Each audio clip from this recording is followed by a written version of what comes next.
आदाब friends, welcome to my channel Samreen blogs. उम्मीद करती हूँ आप लोग खुश होंगे और खैरियत से होंगे और आप लोगों की दुआओं से अल्हम्दुलिल्लाह मैं भी बिल्कुल ठीक हूँ, खुश हूँ और खैरियत से हूँ। तो आप लोग देखकर समझ गए होंगे कि हम लोग कहीं जा रहे हैं। तो हम लोग जा रहे हैं रुड़की। मेरे हस्बैंड का रुड़की से आगे गांव में इंस्पेक्शन था और मेरी एक बहुत अच्छी फ्रेंड रुड़की रहती हैं, तो वो मुझे बहुत टाइम से बुला रही थी। तो मेरे हस्बैंड ने बोला कि तुम एक दिन रुड़की रुक जाना और मैं उस गांव में रुक जाऊंगा। लेकिन उस गांव में एक दरगाह थी, तो हम लोगों ने सोचा पहले हम लोग दरगाह जाएंगे, उसके बाद मेरे हस्बैंड ने बोला कि मैं तुम्हें रुड़की छोड़ दूंगा। फ्रेंड्स, तो यहाँ से मैं अपनी कैंसर की जर्नी आगे कंटिन्यू करती हूँ। जैसे कि मैंने आपको बताया था कि जिन दिनों मेरे ऑपरेशन हुआ था, बहुत ज़्यादा कोविड की सिचुएशन ख़राब थी। हर जगह कहीं ऑक्सीजन नहीं थी, कहीं बेड नहीं मिल रहे थे, मोबाइल में हर वक्त कोई ना कोई ऐसा मैसेज आता था और मुझे डिप्रेशन हो रहा था। तो मेरे भाई ने मुझसे बोला कि तुम कुछ दिन के लिए अपना फ़ोन बिल्कुल बंद कर दो। और क्योंकि मैं अपने बच्चों से भी नहीं मिल पा रही थी और बहुत उलझनें चल रही थी मेरे दिमाग में।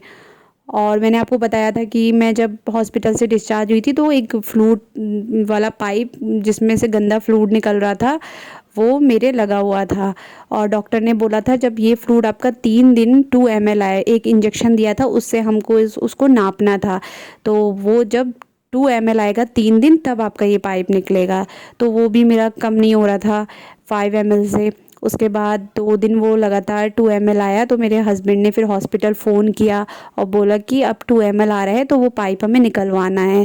तो डॉक्टर ने बोला कि आप यहाँ हॉस्पिटल मत आइए, पीजीआई इतनी दूर, और ये तो कोविड हॉस्पिटल बन गया है, तो आप आसपास अगर आपके कोई हॉस्पिटल है तो वहाँ से अपना ये फ्लूइड वाला पाइप निकलवा लीजिए। तो खैर एक मजाक की बात है, मेरे हस्बैंड बोले मुझसे कि समरीन मैं यूट्यूब से देखकर और तुम्हारा फ्लूइड वाला पाइप निकाल देता हूँ। तो मतलब उस वक्त मुझे गुस्सा भी आ रहा था और हंसी भी आ रही थी। मैंने कहा अगर आप यूट्यूब से देख के मेरा फ्लूइड वाला पाइप निकाल सकते हैं तो आप ऐसा करते ना, यूट्यूब से ही देख के आप मेरी जो है सर्जरी भी कर देते। खैर चलो, ये तो मजाक की बात थी। फिर एक दो जगह हॉस्पिटल जिन्हें जिन्हें हैं जहाँ के डॉक्टर्स को हम लोग जानते थे, उन लोगों को फ़ोन किया तो पता चला वहाँ पे कोविड के बहुत ज़्यादा मरीज़ हैं, तो मेरा जाना वहाँ ठीक नहीं है। फिर बहुत मुश्किल से घर के पास एक हॉस्पिटल मिला जहाँ के डॉक्टर मेरा फ्लूइड पाइप निकलवाने के लिए मान गए कि मैं निकाल दूँगा। फिर जब हम लोग फ्लूइड पाइप निकलवाने गए तो मैं बहुत तेज़ धूप थी वहाँ पे, उन लोगों ने मेरा टेम्परेचर लिया तो वो जो है ज़्यादा आ रहा था, तो वो अंदर उन्होंने जाने से मना कर दिया। बोले अभी आप अंदर मत जाइए। तो मैंने बोला कि धूप की वजह से आ रहा है, तो बोले आप 10-15 मिनट यहाँ टहलिए, उसके बाद हम आपका टेम्परेचर दोबारा लेंगे और अगर नॉर्मल आया हम तभी आपको अंदर जाने देंगे। उसके बाद फिर हम थोड़ी देर घूमे, मेरे हस्बैंड ने मुझे पानी वानी पिलाया, एक दो कॉम्बी फ्लेम भी खिला दी। उसके बाद खैर 15-20 मिनट बाद जब उन्होंने मेरा फ़ीवर देखा तो वो नॉर्मल आया, फिर उन्होंने मुझे अंदर जाने दिया। अच्छा फ्रेंड्स, अभी तक मैंने अपनी जो है सर्जरी वाली जगह नहीं देखी थी, क्योंकि मेरी हॉस्पिटल से डिस्चार्ज होने से एक दिन पहले ड्रेसिंग हुई थी, तब भी मैंने नहीं देखा था। और उन्होंने बोला था कि जब ये फ्लूइड पाइप निकलेगा तभी आपकी दोबारा ड्रेसिंग होगी, जो भी पाइप निकालेगा। तो मैंने अब तक नहीं देखी थी। जब वहाँ पे डॉक्टर ने मेरा ड्रेसिंग हटाई फ्लूइड पाइप निकलवाने के लिए, क्योंकि उसमें एक टाँका भी लगा था वो भी निकालना था, तब मैंने वो जगह देखी। तो जब मैंने वो जगह देखी तो मैं बहुत ज़्यादा मतलब रोने लगी, क्योंकि कुछ भी है, अगर हमारी बॉडी का एक पार्ट हमसे अलग, हमारी बॉडी से अलग हो जाएगा तो कुछ ना कुछ तो लगता ही है। और मुझे उस वक्त बहुत बुरा लग रहा था, बहुत ही बुरा फील हो रहा था। खैर वो फ्लूइड पाइप निकला, उन्होंने ड्रेसिंग की। फ्रेंड्स, आपसे इतनी बात करते करते वो दरगाह आ गई। तो मैं आपको बता दूँ ये गांव में दरगाह थी। तो हम लोग, जैसे कि मैंने बताया था कि पहले मेरे हस्बैंड ने कहा था दरगाह जाएंगे, तो हम लोग दरगाह गए। मैं तो नहीं जाती हूँ मज़ार के अंदर, क्योंकि मतलब औरतों को जाना मना होता है। बहुत से लोग जाते हैं, उनकी अपनी मर्ज़ी है, लेकिन मैं नहीं जाती हूँ। तो मेरे हस्बैंड और बच्चे गए थे, मैं बाहर ही बैठ गई थी। हम लोगों ने मैंने बाहर ही बैठ के दुआ कर ली थी। और फिर मेरे हस्बैंड और बच्चे वापस आए। फिर यहाँ पे एक हमारे जानने वाले थे तो वहाँ हम लोग गए, बहुत ही अच्छा लगा। ये उनके घर के पीछे का था, वो हमें सब घुमा रहे थे और मेरे हस्बैंड को रात में यहीं रहना था, तो हम लोग घूम रहे थे।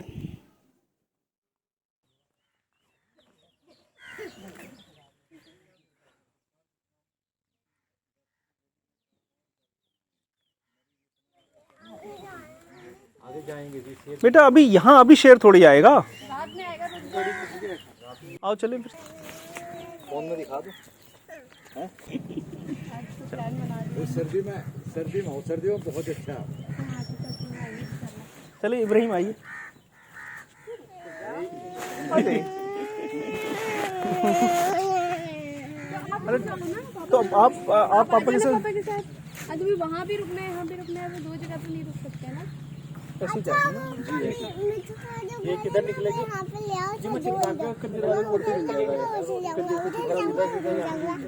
थोड़ा कच्चा मिली मल्ली हो गई। चलो आप उनसे बाय बाय कर दो उनसे। बाबा बाबा अल्लाह हाफिज़। बाबा। अब मेरे हस्बैंड मुझे रुड़की छोड़ने के लिए जा रहे थे, तो हम लोग वापस जा रहे थे। उसके बाद उन्हें दोबारा इस गांव में आना था क्योंकि रात में उनको यहीं पे रुकना था। मैं अपनी कैंसर की जर्नी दोबारा कंटिन्यू कर रही हूँ। तो जैसे कि मैंने आपको बताया था कि मैंने अपना सर्जरी वाली जगह नहीं देखी थी, उसको देखने के बाद मुझे बहुत बुरा लग रहा था। उसके बाद लेकिन फ्रेंड, मेरे को जब भी कुछ ऐसी चीज़ होती थी कि मैं परेशान होती थी, तो खुदा मुझे कुछ ऐसा दिखा देता था कि मुझे सब्र आ जाता था। तो जैसे ही मैं जो है फ्रूट पाइप निकलवा के डॉक्टर के रूम से बाहर आ रही थी, तो मैंने एक 22-23 साल का लड़का देखा जिसकी दोनों पैर जो है घुटनों से नहीं थे। मतलब उसको देख के मैं इतनी कस के रोने लगी। पूरे हॉस्पिटल में जितने भी लोग थे सब मुझे देखने लगे। तो मतलब उसको देख के मुझे इतना रोना आ रहा था कि मैं किस चीज़ के लिए परेशान हो रही थी, किस चीज़ के लिए रो रही थी, जिस चीज़ के लिए कि जितनी भी अल्लाह ताला ने मेरी ज़िंदगी लिखी है, तो उस बॉडी पार्ट के बिना मैं अपनी नॉर्मल ज़िंदगी जी सकती हूँ, मुझे उसकी कोई ऐसी ज़रूरत नहीं है। और वो लड़का जिसकी दोनों पैर नहीं हैं, तो उसके लिए पैर कितने ज़रूरी हैं। फिर मैंने अल्लाह ताला का बहुत बहुत शुक्र अदा किया और मैंने बहुत ज़्यादा तौबा की कि मैं किस चीज़ के लिए रो रही थी। तो फ्रेंड्स, मतलब मैं फिर से यही कहना चाहूँगी कि हम लोगों के पास सब कुछ होता है, लेकिन हम छोटी छोटी शिकायतें करते हैं, हमारे पास ये नहीं है, वो नहीं है। मुझे लगता है अगर हमारे पास हाथ है, पैर है, हमारा बॉडी की सारी चीज़ें सही काम कर रही हैं, तो उससे बड़ी नेमत हमारे पास कोई नहीं है। और खुदा का बहुत बहुत शुक्र अदा करना चाहिए, क्योंकि अगर बॉडी पार्ट हैं और हमारी बॉडी ठीक काम कर रही है तो हम कुछ भी कर सकते हैं। फ्रेंड्स, दुनिया में ऐसे लोग भी होते हैं जिनके हाथ नहीं होते हैं, पैर नहीं होते हैं, जो देख नहीं सकते हैं, लेकिन फिर भी वो अपनी लाइफ नॉर्मल जीते हैं। तो हमें उन लोगों से सीख लेनी चाहिए और हमें अल्लाह ताला का लाख लाख शुक्र अदा करना चाहिए, उसने हमें जो भी नेमतें दी हैं।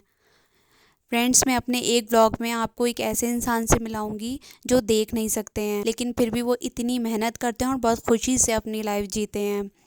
तो उनसे हम लोगों को मोटिवेट होना चाहिए। मैं तो बहुत मोटिवेट होती हूँ और मुझे यकीन है जब मैं उनका इंटरव्यू आपके सामने लाऊंगी तो आप भी मोटिवेट होंगे।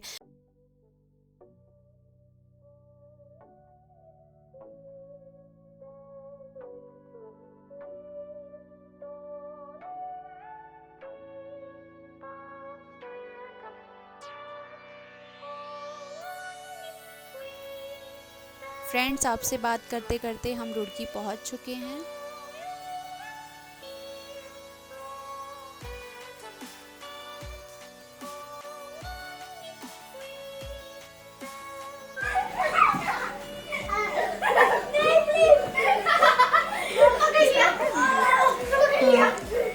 वैसे पता कई बार ऐसा होता है मैं वीडियो बनाती हूँ स्टार्ट ही नहीं होती।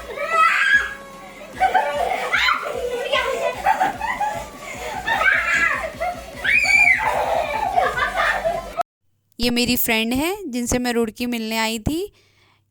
इनकी और हमारी मुलाकात चमोली में हुई थी। ये चमोली में नहीं रहती थी, इनके हस्बैंड की पोस्टिंग थी, ये गवर्नमेंट टीचर है, तो ये वहाँ पे छुट्टियों में आती थी और हमारी बहुत अच्छी फ्रेंडशिप हो गई थी। और ये जितना देखने में अच्छी हैं उतना ही इनका दिल भी खूबसूरत है। ऐसे लोग बहुत कम होते हैं जो कभी किसी के बारे में गलत सोच ही नहीं सकते। इनके साथ कोई अच्छा करे तो ठीक, बुरा करे तो ठीक, ये कभी किसी के लिए बुरा नहीं सोच सकती हैं। मतलब मैं इनके बारे में क्या बताऊँ, बहुत बहुत बहुत अच्छी हैं और मेरी बहुत अच्छी फ्रेंड है। तो रात में हम लोग खाना खाने के बाद बच्चों को छोड़ के हम दोनों लॉन्ग ड्राइव पे निकल गए और हम लोगों ने खाया यहाँ पे पान। ये जो है फ्लेवर्ड पान था और हम लोगों ने खाया चॉकलेट फ्लेवर। बहुत ही यमी पान था, मतलब मुझे मज़ा आ गया खाकर। इनकी 2 बेटियां हैं, एक 12th में है और एक जो है 6th में है, मुस्तफ़ा से 1 साल बड़ी है। फिर हम लोगों ने बच्चों के लिए पान लिया और हम लोग फिर वापस घर आ गए।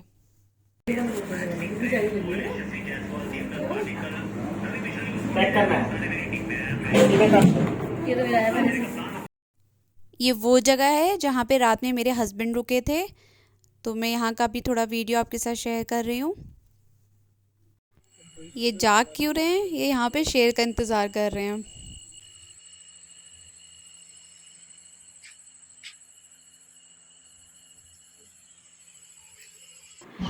मेरे हस्बैंड यहाँ पे सोए थे खुले आसमान के नीचे। फ्रेंड्स, कितना मज़ा आता है ना खुले आसमान के नीचे सोने में, मुझे तो बहुत अच्छा लगता है। खैरियत है। ये अगले दिन सुबह का वीडियो है। तो मैं अपनी फ्रेंड के बारे में एक बात और बताना चाहूँगी, ये खाना बहुत अच्छा बनाती हैं, वेजिटेरियन है और ये सब्ज़ियाँ इतनी अच्छी बनाती हैं। आधी सब्ज़ियाँ तो मैंने इनसे ही बनानी सीखी हैं, और बनाने का तो शौक़ है ही, खिलाने का बहुत शौक़ है। और मैं एक रात पहले ही सोच रही थी कि कल तो मेरे पेट की खैर नहीं है, क्योंकि इतना ज़्यादा खिलाती हूँ और इतना टेस्टी खाना होता है कि मैं भी खाती जाती हूँ। बहुत ही यम्मी खाना बनाती हैं। और ये जो टेबल पे सामान रखा हुआ है ये सब आयुर्वेदिक है। इनके पापा आयुर्वेदिक डॉक्टर हैं और ये मुझे जब भी मिलती हैं इतना सारा मुझे आयुर्वेदिक सामान देती हैं। तो ये सब इन्होंने मुझे दिया है कि ये लेके जाओगी और यूज़ करोगी। ये इनकी छोटी बेटी है, और बड़ी वाली का मैं वीडियो नहीं बना पाई क्योंकि उसका एग्ज़ाम था 12th का और वो पढ़ रही थी और मैं उसको डिस्टर्ब नहीं करना चाहती थी। टीम को हरा दिया। और ये मेरा फेवरेट काम, मैं चाय पी रही थी। ये बहुत ज़्यादा चाय नहीं पीती हैं लेकिन मेरा साथ दे रही थी ये, इसलिए चाय पी रही थी। हम लोग रात में करीब 3:30 बजे सोए थे और ये सुबह 6 बजे उठ गई और इन्होंने फिर नाश्ता और खाना बनाना शुरू कर दिया। मैं अपनी फ्रेंड का नाम तो बताना ही भूल गई, इनका नाम सरिता है।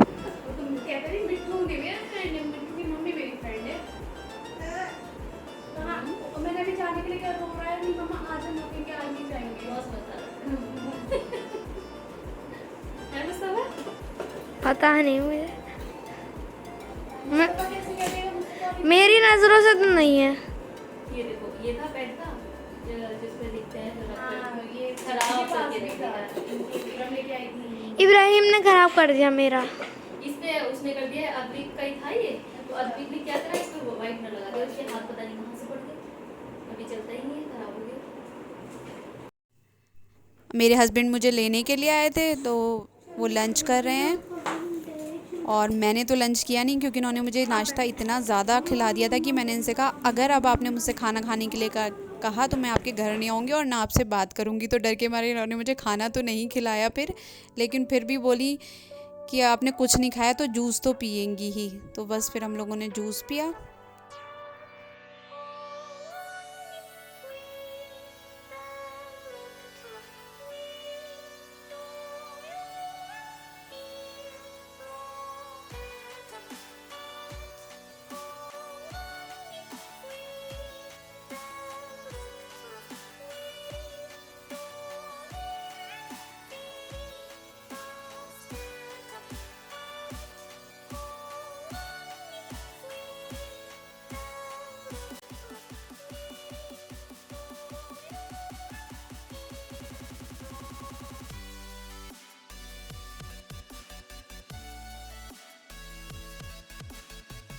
अब ये सबसे मुश्किल काम, इनके पास से जाना। मेरा बिल्कुल दिल नहीं कर रहा था कि मैं जाऊं, लेकिन अगले दिन मुस्तफ़ा का एग्ज़ाम था तो जाना ज़रूरी था और वैसे भी जाना तो है ही अपने घर। तो बस फिर हम लोग जा रहे थे।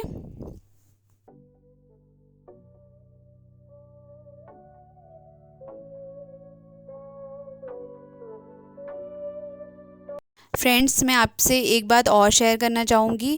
आजकल मेरी तबीयत ठीक नहीं है। मेरे जिस साइड में सर्जरी हुई थी उस जगह पे बहुत ज़्यादा पेन है और वो पेन ऊपर से आता है और हाथों की उंगलियों तक जाता है और कभी कभी वो गर्दन की साइड जाता है और कंधों पर जाता है और मेरे इतना ज़्यादा दर्द होता है कि मैं आपको बता नहीं सकती। मतलब मैंने जैसे कि आपको बताया था मेरे हाथ के मूवमेंट वैसे ही हैं जैसे पहले थे, लेकिन अब मेरे हाथ के मूवमेंट बहुत कम हो गए हैं। मुझसे अपने हाथ की मुट्ठी तक नहीं बांधी जा रही है और मैं काम बहुत मुश्किल से कर पा रही हूँ।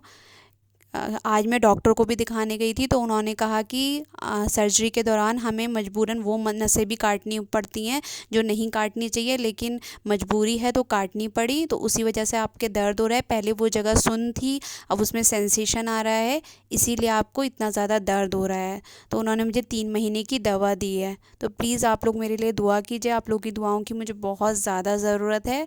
तो इसी के साथ मैं अपना व्लॉग एंड करती हूँ। उम्मीद करती हूँ आपको मेरा वीडियो पसंद आया होगा। प्लीज़ इसे लाइक कीजिए, शेयर कीजिए और नए हैं तो मेरे चैनल को सब्सक्राइब कीजिए और बराबर में जो बेल नोटिफिकेशन है उसको ऑन कर दीजिएगा। टेक केयर, अल्लाह हाफिज़।